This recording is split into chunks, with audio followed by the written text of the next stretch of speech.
Segmen terakhir sudah banyak tadi kita bahas juga di segmen sebelumnya ya soal bagaimana peta elektoral khususnya di Jawa Timur dan yang berkaitan dengan Pak Mahfud MD itu sendiri. Saya ke Mas Ediman sekarang. Jadi dengan adanya Pak Mahfud, dengan adanya Mas Gibran di sana, tanpa mengenyampingkan sekali lagi pasangan Anies Mohaimin, tapi berdasarkan survei yang dua ini tampaknya bersaing ketat. Ini memang apakah sangat ketat dari apa yang Anda lihat?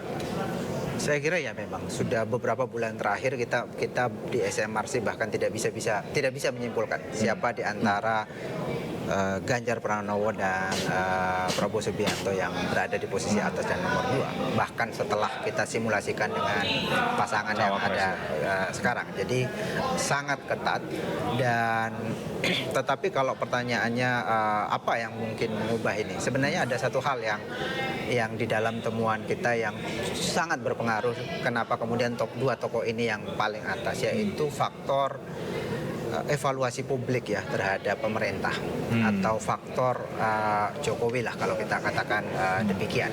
Saya kira ini yang mungkin berpengaruh. Tadi saya katakan bahwa Gibran sendiri sebenarnya tidak cukup punya pengaruh, tetapi ia bisa berpengaruh kalau kemudian kehadiran Gibran di kubu Prabowo Subianto dianggap sebagai representasi Pak Jokowi. Nah itu mungkin bisa berpengaruh.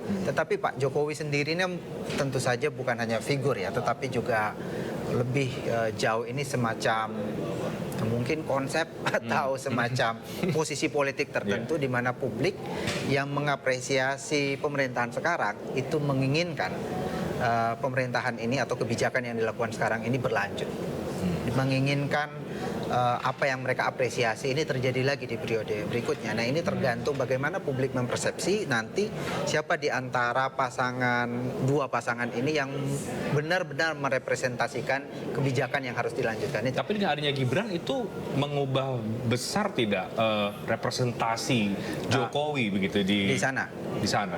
Ya ada sedikit perubahan ya. Kita misalnya survei awal Agustus atau Juli kita menemukan bahwa masih lebih dominan publik yang menganggap dukungan Pak Jokowi itu kepada Pak Ganjar dibanding Prabowo Subianto. Ketika itu kita menemukan sekitar 39 sampai 40% yang mengatakan dukungan Pak Jokowi itu ke Ganjar. Sementara ke Prabowo sekitar 30-an persen.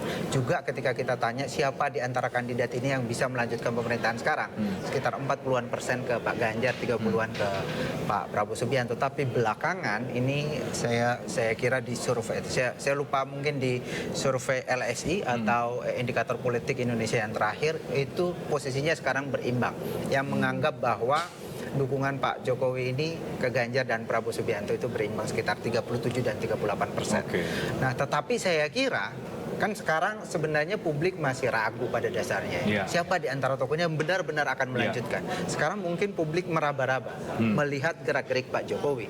Tetapi gerak-gerik Pak Jokowi ini saya kira mengarahkan orang di permukaan. Yang akan lebih substansial nanti adalah ketika keduanya sudah terlibat di dalam perdebatan. Publik sudah lihat programnya.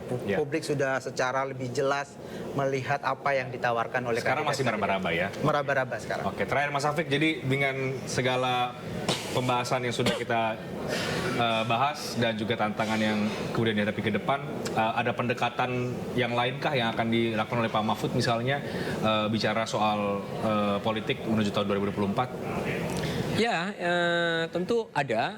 Yang jelas bahwa mungkin agenda Pak Mahfud untuk turun ke bawah akan lebih banyak ketimbang sebelumnya, gitu. Kemudian juga teman-teman juga kembali network, betul, perluas lagi mungkin. Betul, artinya Pak Mahfud harus mengambil konsekuensi ya sebagai calon wapres itu berbeda dengan sekedar sebagai menteri, apalagi akademisi. Saya kira itu disadari Pak Mahfud, artinya akan melakukan kerja-kerja untuk terhubung dengan masyarakat di bawah, dengan figur-figur, dengan tokoh-tokoh itu akan lebih sering.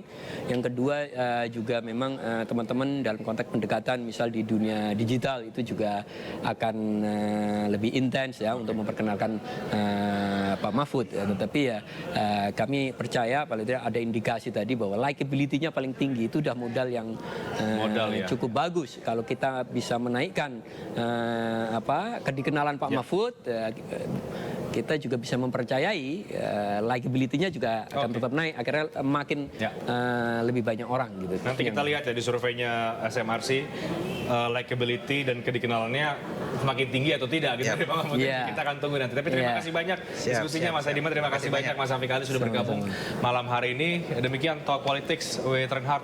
Saya Reinhard Sirait pamit, terima kasih. Selamat malam.